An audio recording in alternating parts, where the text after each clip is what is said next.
Bismillahirrahmanirrahim. Assalamualaikum warahmatullahi wabarakatuh. Alhamdulillah alladzi arsala Muhammadan ila kafatin nas wa anzala ma'ahul kitaba liyufarriqa bainal haqqi wal batil wa bainal ma'ruf wal munkar wa hadana ila sirati mustaqim. Ashhadu an la ilaha illallah wahdahu la syarika lah wa ashhadu anna Muhammadan abduhu wa rasuluh.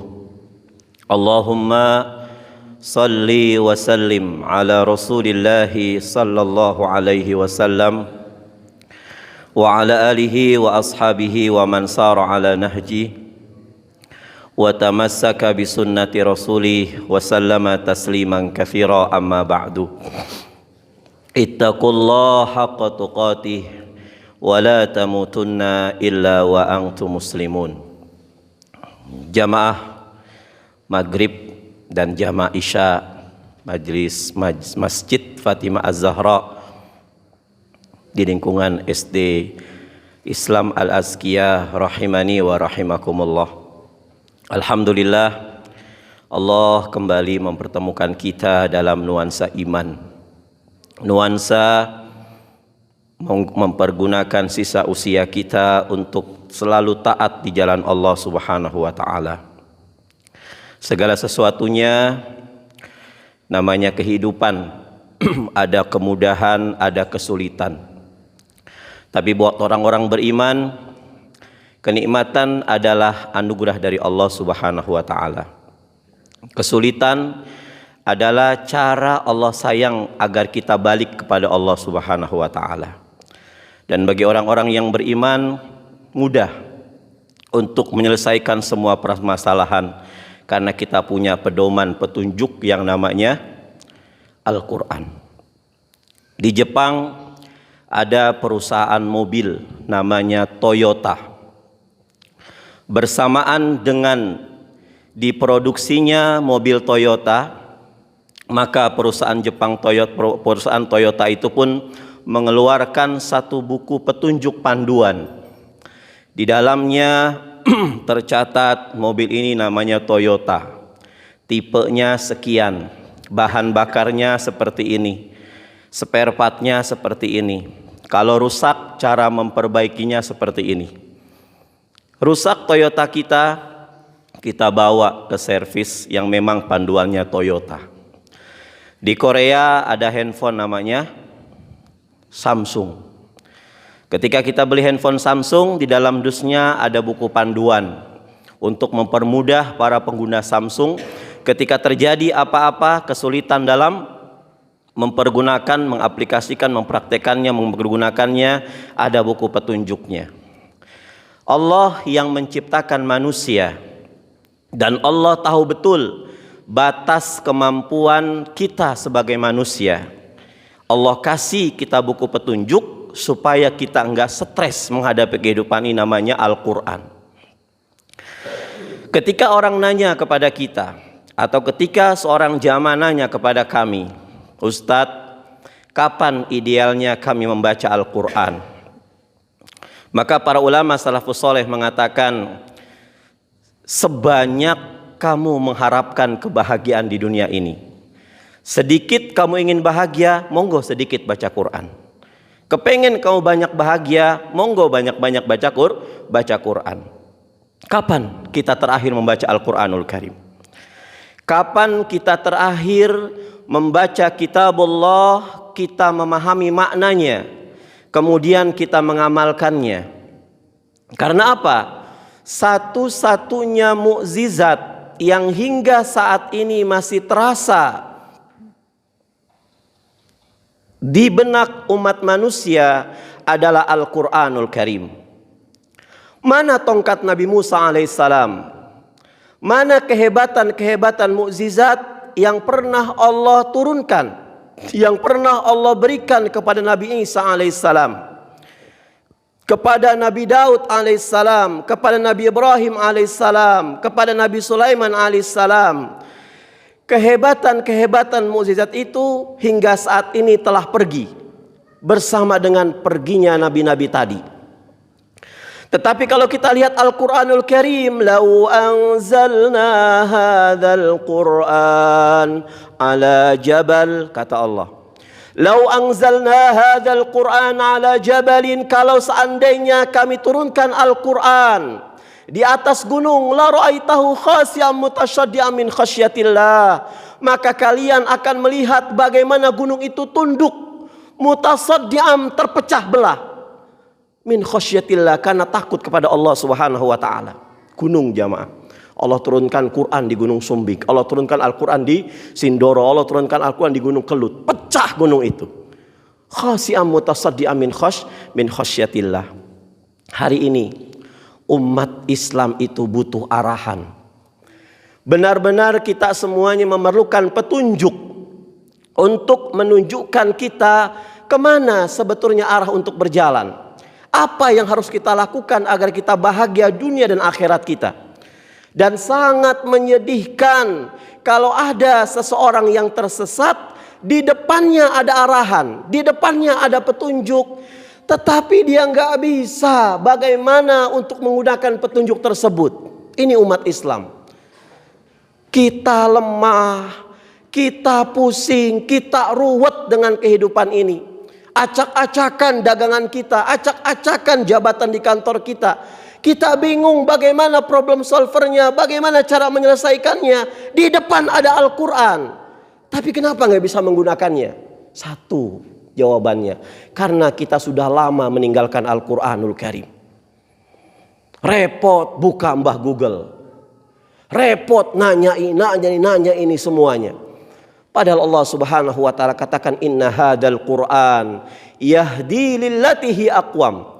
Sesungguhnya Al-Quran ini, kata Allah, satu alat, satu sarana agar kamu baca Al-Quran, pahami Al-Quran betul-betul, cari ustadz, cari guru yang kompeten untuk membaca dan untuk menilawah Al-Quran ini. Maka sarana Al-Quran ini akan merauh hidayah yang Allah berikan kepada kalian. Jamaah rahimani wa rahimakumullah. Tapi ternyata kita terlena dengan sesuatu selain Al-Quranul Karim. Bahkan di antara kita tidak mengenal Al-Quran kecuali mengenalnya pada saat ritual-ritual keagamaan. Kita kenal Al-Quran kapan? Pada saat ada yang wafat. Kita kenal Al-Quran kapan? Pada saat ada yang lahir. Kita kenal Al-Quran kapan? Pada saat ada yang kesurupan lagi diruqyah. Akhirnya Al-Quran dihinakan hanya untuk ngusir hantu, jamaah. Hanya untuk ngusir setan, jamaah.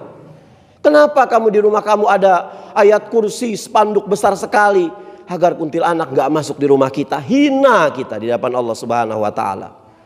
Makanya ada para ulama, kalau kalian mempelajari Al-Quran hanya untuk meruqyah, hina Al-Quran ini.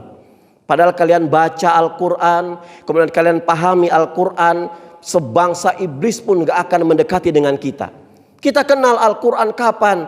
Cuman hanya untuk hiasan dinding saja. Padahal Al-Quran itu hudal linnas, petunjuk bagi manusia.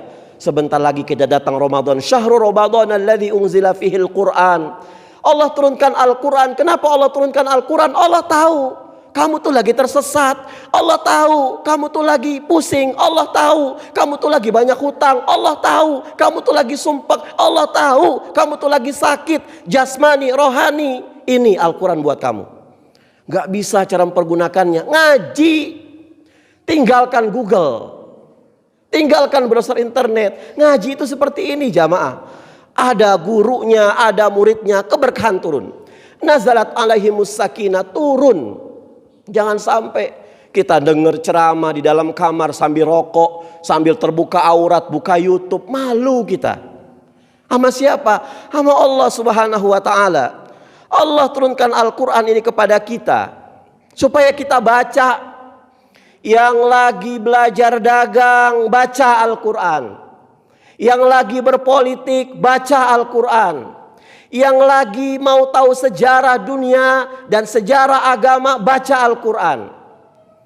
Yang kepengen kaya raya, baca Al-Quran. Selamat dunia akhirat, baca Al-Quran. Tapi kita ini umat yang gak tahu diri. Allah kirimkan Al-Quran ayat pertama, Iqra, bacalah. Lautan ayat Allah. Bagaimana cara membaca ayat Allah dalam lautan? Pahami ilmu oseanologi. Bumi ini ayat Allah. Bagaimana cara bisa membaca ayat Allah di bumi ini? Baca tentang ilmu geografi. Semua ada di dalam Al-Quranul Karim. Tapi kita lebih cenderung baca berita.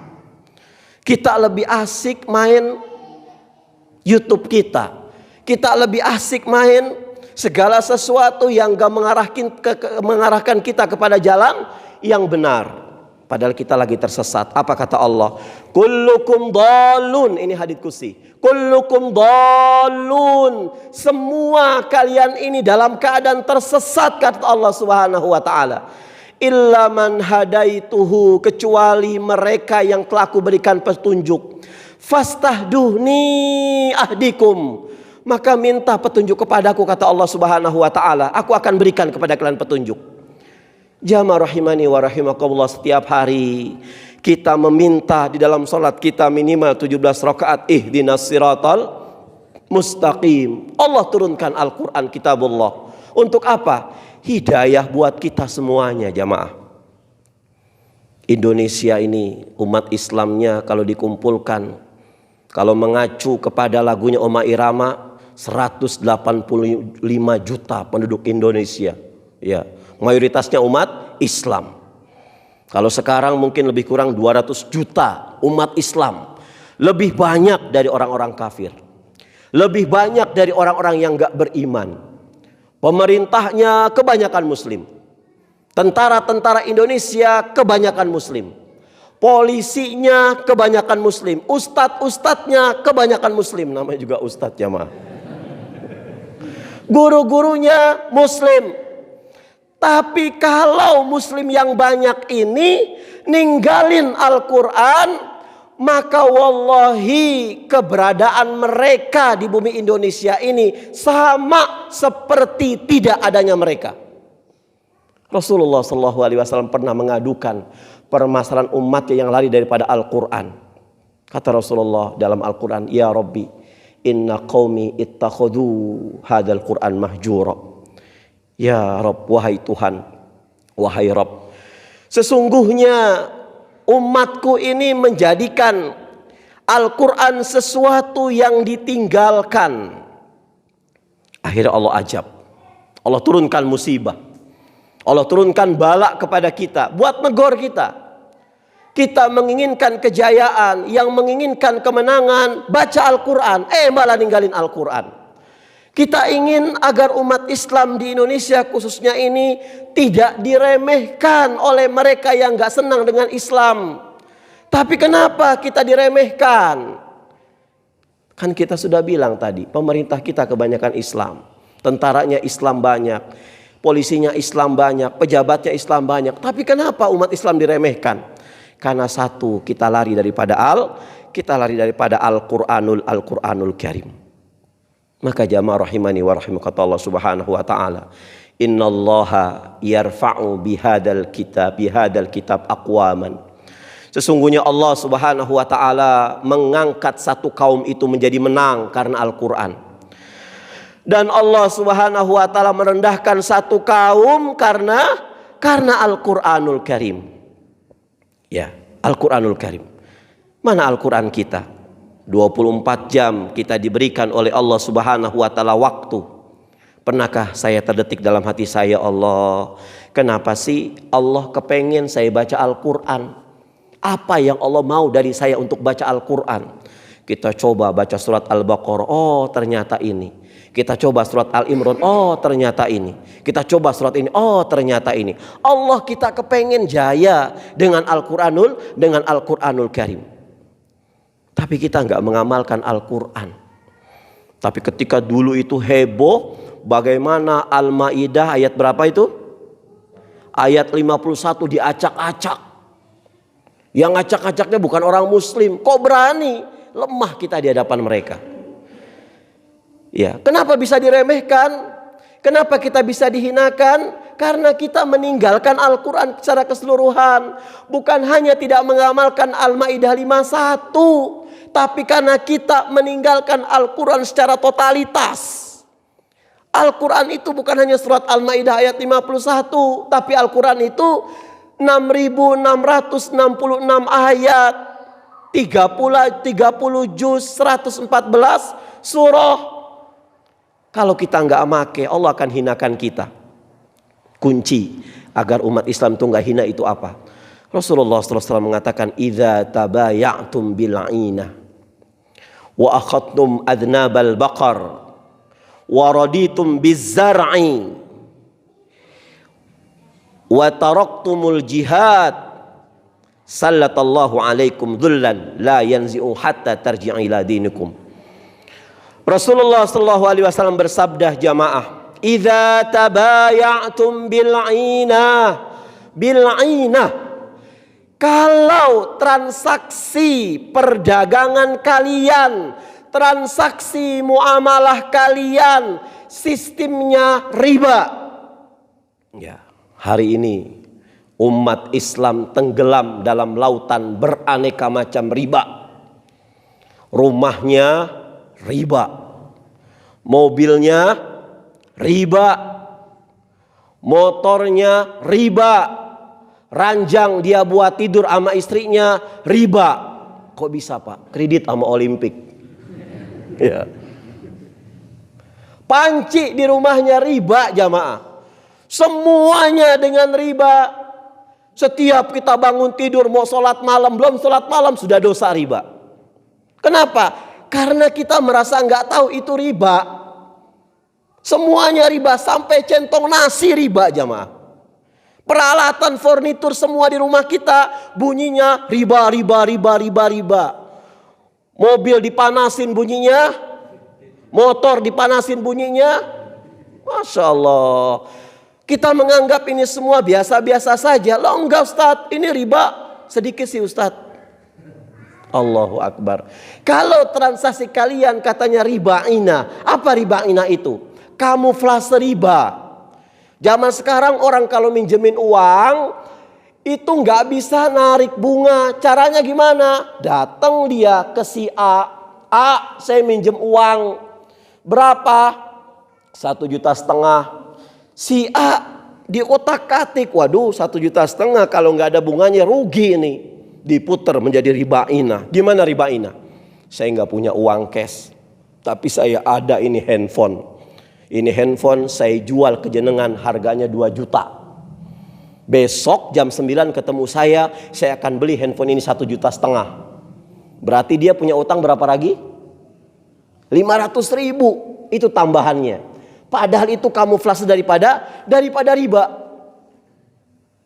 Kok bisa tenggelam dalam riba? Sholatnya pada rajin, jamaahnya nggak pernah ketinggalan. Tapi kok bisa kena lautan riba? Karena baca Qur'annya baru sekedar qiraah. Beda qiraah dengan tilawah. Nanti kita akan pelajari. Amalan di siang hari dan malam yang dipakai oleh Rasulullah SAW di bulan Ramadan itu salah satunya apa? Tilawatul Qur'an. Qiraah itu baca Al-Quran. Dengan tilawah beda, dengan tahfidz apalagi beda. Makanya kita duduk di sini ngaji betul-betul kita. Kita cenderung dengan riba. Pada riba itu apa? Allah Subhanahu wa taala katakan, "Ya ayyuhalladzina amanu wadharu ma baqiya minar riba." Hai orang-orang yang beriman, tinggalin. Sisa-sisa transaksi riba kamu. Yang sudahlah. Yang belum, sudah. Jangan ngangsur lagi. Yang masih punya utang riba, buru-buru ditutupin. Syukur-syukur pokoknya saja. Gak bisa pokoknya, nego dengan pihak lembaga keuangan. Dan minta tolong sama Allah Subhanahu wa ta'ala. Ketika riba kok gak diributin. Tapi ketika dicetuskan Al-Ma'idah ayat 51. Ya ayyuhalladzina amanu la tattakhidul yahud wan nasara awliya. Hai orang-orang beriman, jangan engkau jadikan orang-orang Nasara, orang-orang Yahudi Yang beda dengan akidah dan engkau jadi seorang pemimpin. Ribut jamaah. Tapi ketika membahas masalah riba, kok santai-santai saja. Enggak Ustadz. Saya ngomong sama Ustadz ini ternyata riba itu halal. Cek, Ustadz itu pasti punya hutang di bank itu. BI checkingnya dicek. Masya Allah. Orang kalau sudah ngaji, Masya Allah, tinggalkan segala sesuatu yang gak ada gunanya. Sekarang melihara burung supaya berkicau di rumahnya, gunanya apa jamaah? Biar ngedengar kicauannya Ustadz. Sekarang model gampang, buka YouTube mau burung apa ada kicauannya. Ngapain miara burung? Burung itu Allah sudah ciptakan sayap buat apa? Terbang. Anda beli itu burung taruh di sangkar. Al-habsu laisa mazhabi. Kita belajar mutawala di pondok modern. Sangkar itu bukan tempat pengembaraanku. Anda itu zolim setiap hari kata burung perkutut. Anda zalim setiap hari kata burung beo. Anda sodakoh kemana-mana. Anda baik kemana-mana. Dengan bangsaku burung, engkau kurung aku. Kata burung, walaupun sangkarku dari emas, aku lebih memilih mengembara di luar. Walaupun makananku setiap hari sonai, sogut atau apa segala macam, aku lebih cenderung keluar. Mendingan melihara anak yatim daripada melihara burung perkutut. Ya, ini kajian namanya nih, benar, betul. Ustadz kata siapa? Benar. Udah gitu perkututnya ngaduin lomba lagi, Masya Allah. Lomba bayar nggak? Bayar Ustadz, tapi buat hiburan haram, nggak boleh. Ya, yang ada burung sekarang, besok nanti malam telepasin burungnya. Ya, ini sudah warning dari Allah nih. Dulu emang kita nggak tahu hiburan, tapi sekarang hati-hati. Daripada nanti kita dipatok kepala kita di kuburan nanti. Lepasin burung. Kemudian apa? Wa akhadtum aznabal baqar. Kalian itu memperebutkan ekor-ekor sapi. Memperebutkan dunia. Wa zara'tum bizzar'i. Dan kalian sibuk dengan dunia, sibuk dengan pertanian, sibuk dengan dagang semuanya. Wa taraktumul jihad, kalian tinggalkan jihad, kalian tinggalkan untuk menegakkan kalimatullah, li'alai kalimatillah. Maka kalau 4 unsur ini sudah kalian lakukan di Indonesia ini, sallallahu alaikum dhullan, sallallahu alaihim dhullan, maka Allah akan kirimkan kepada kalian penguasa-penguasa yang zalim kepada kita. Urusan ngaji kita diomelin nanti. Ibu-ibu ngaji, ngapain ngaji ibu-ibu? Anaknya kapan diurus? Kan? Karena nggak paham, jemaah. Astagfirullahaladzim. Ini yang dosa siapa? Bukan dia yang dosa kita. Karena kita tabayang atau bilangina, kita cenderung kepada dunia. Kapan kita baca Quran? Kalau lagi sempat Ustadz. Quran cuma ditaruh di kamar tidur kita, di ruang belajar kita. Pada saat kita di ruang tamu mau baca Quran malas. Kenapa? Karena Quran ada di atas loteng. Maka di rumah kita minimal Quran ada 20 Quran. Di ruang tamu nyimpen 2, di kamar tidur nyimpen 2, di dapur nyimpen 2, di ruang anak nyimpen 2, di teras nyimpen 2, di atas nyimpen 2. Kamar mandi jangan. Jadi pada saat di ruang tamu kepengen baca Quran, ada Quran. Di teras kepengen baca Quran, ada Quran. Emak-emak lagi masak supaya enak sambil baca Quran. Nanti kata suami, "Mah, ini resepnya dari mana? Kok tumben masakan ini kok lezat sekali?" Kasih tahu rahasianya apa? Tilawatil Quran. Masya Allah. Dengan Quran jamaah. Kalau seandainya itu semua kita lakukan, kita ingin kembali meraih kejayaan Islam, maka kembali kepada Islam, kembali kepada Quran. Ketika Aisyah Urwah bin Ubaid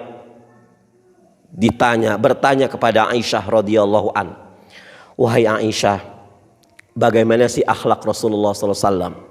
Aisyah nggak menjelaskan gamblang, nggak menjelaskan begitu detil, enggak. Diringkas, apakah khuluquhul Quran, akhlaknya Rasulullah SAW itu ada dalam Al-Quranul Karim.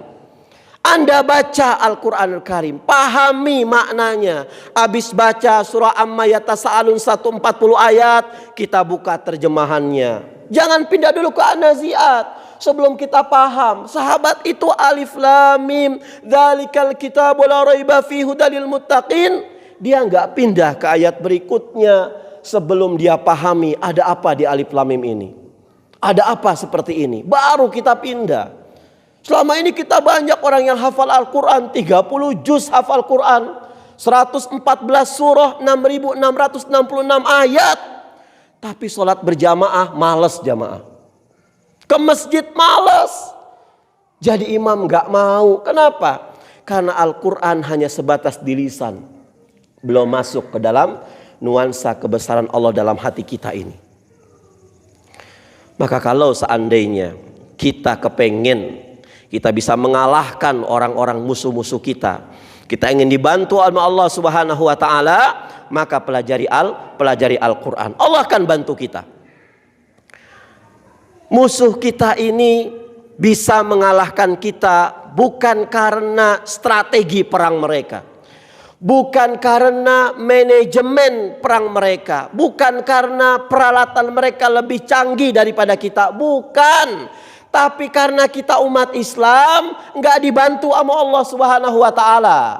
Kenapa kita nggak dibantu Allah Subhanahu wa taala? Tadi transaksinya riba, sibuk dengan dunia, suruh Jumatan, nunggu khotibnya, barakallahu li wa lakum fil Qur'anil azim baru masuk. Sebelum rame di teras masjid, sambil ngerokok, sambil ngopi. Akhirnya sekarang i'tikaf Ramadan bukan ngaji, bukan i'tikaf, bukan baca Quran, tapi apa? Ngobrol. Ngopi dibanyakin semuanya. Maka kita kembali kepada Al-Quran semuanya. Allah Subhanahu wa taala menangkan semua aktivitas dunia kita. Allah menangkan semua strategi dakwah kita kalau kita bertakwa kepada Allah Subhanahu wa taala.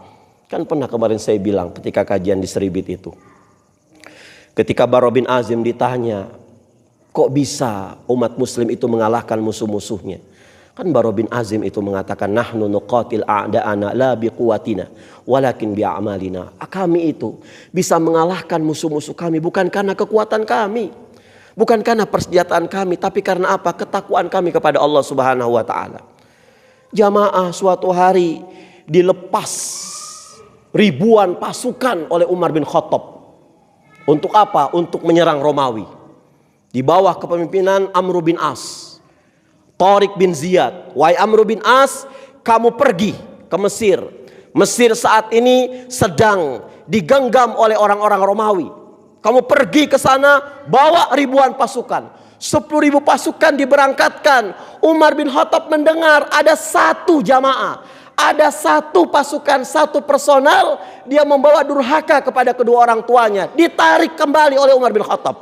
Si fulan jangan ikut. Kenapa? Ini si fulan durhaka sama emak dan bapaknya.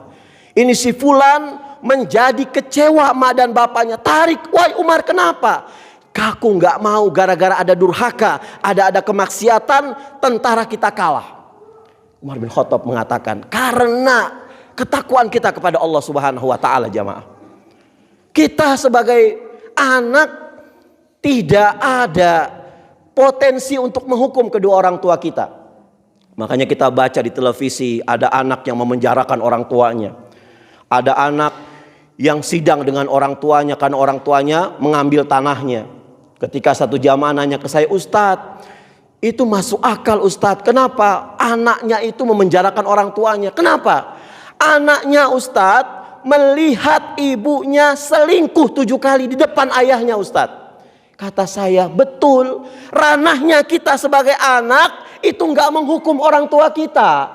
Ranahnya kita sebagai anak itu hanya berdoa kepada Allah Subhanahu wa taala. Bagaimana terserah Allah menghukum orang tua kita. Orang tua kita itu nggak ada salahnya. Biar Allah yang menghukumnya saja. Kenapa? Kita, istri kita, harta kita, dagangan kita itu milik emak dan bapak kita, bukan milik kita. Ketika ada seorang anak, seorang bapak, seorang ayah, saking dia laparnya mungkin, ini Rasulullah bercerita masuk ke kamar anaknya tanpa pamit anaknya. ngambil uangnya, langsung dia ngadu kepada Rasulullah SAW. Ya Rasulullah, saya punya abah mencuri di kamar saya ya Rasulullah. Panggil orang tua kamu, kata Rasulullah SAW. Dipanggil, bapak betul mencuri? Betul ya Rasulullah. Anak saya begini. Salahkah saya yang mengandung anak saya, kemudian memberikan pendidikan kepada anak saya, kemudian menjadikan dia besar? Ketika dia lahir di benak ayah kita, ya Allah, mulai hari ini saya harus menghemat. Rokok dihemat, ngopi dihemat, nongkrong dihemat, angkringan dihemat. Buat apa? Biaya pendidikan anak-anak saya. Akhirnya Rasul mengatakan, anta wa maluka li abika. Kamu, harta kamu, dagangan kamu, perniagaan kamu, itu milik orang tua kamu.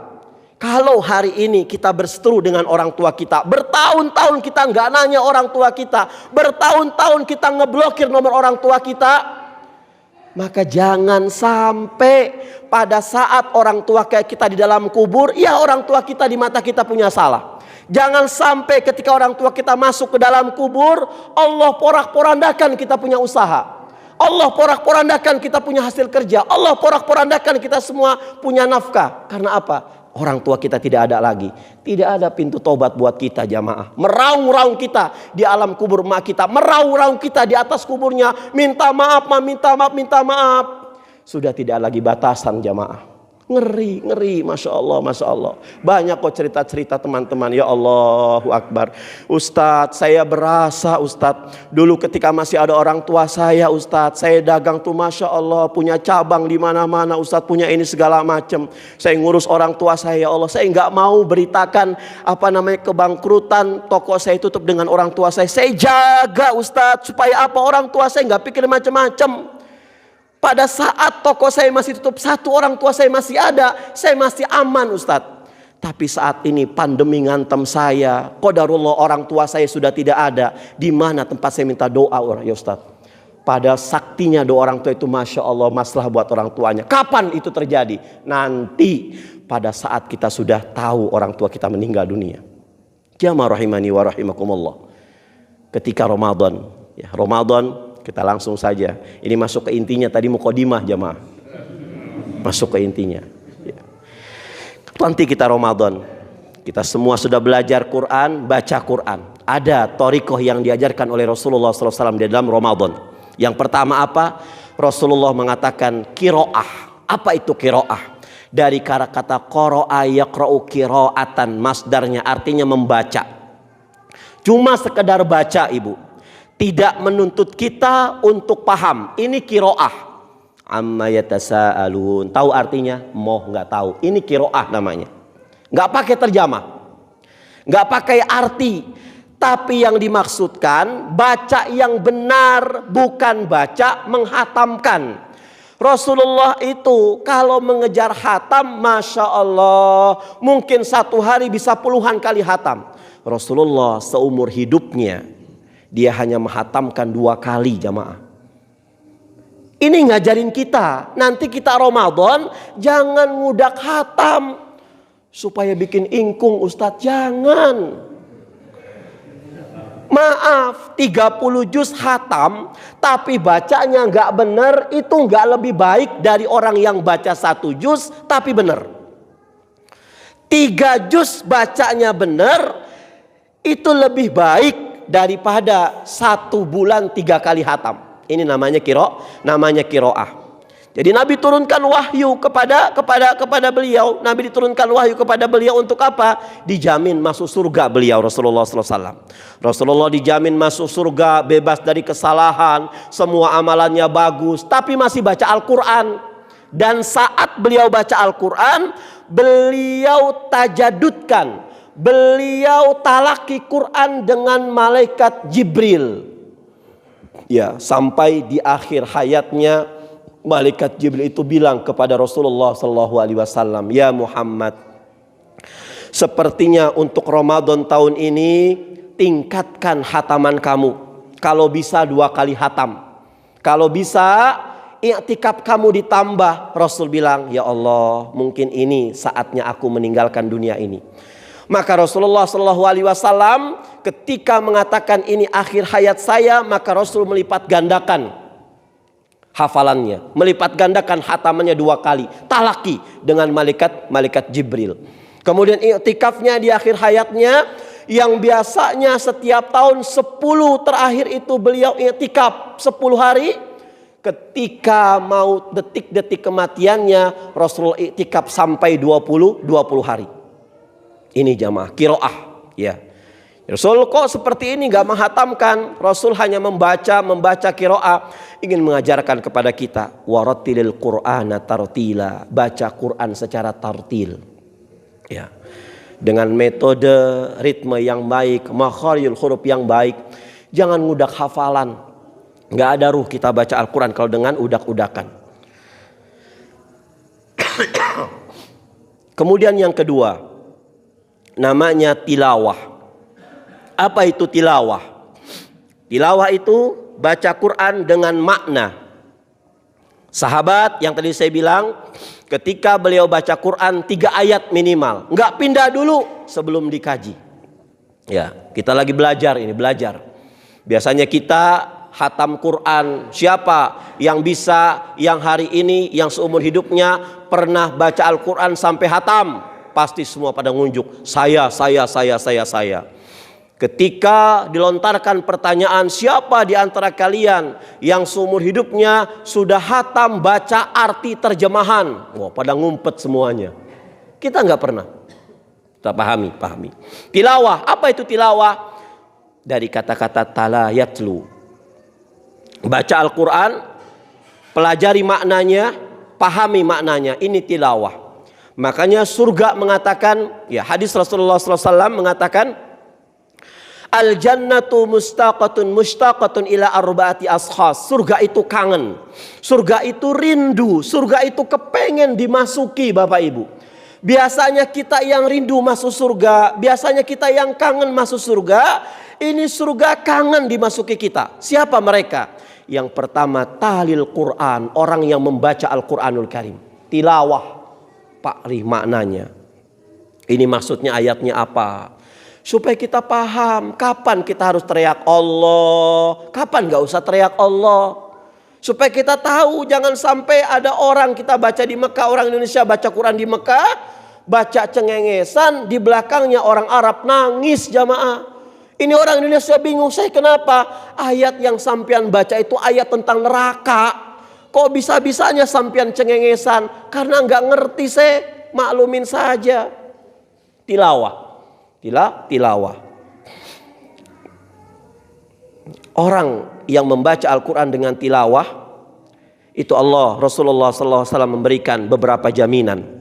Yang pertama apa? Nazalat alaihimus sakinah. Allah berikan dia ketenangan. Ya, tenang, jiwanya tenang. Kemudian apa?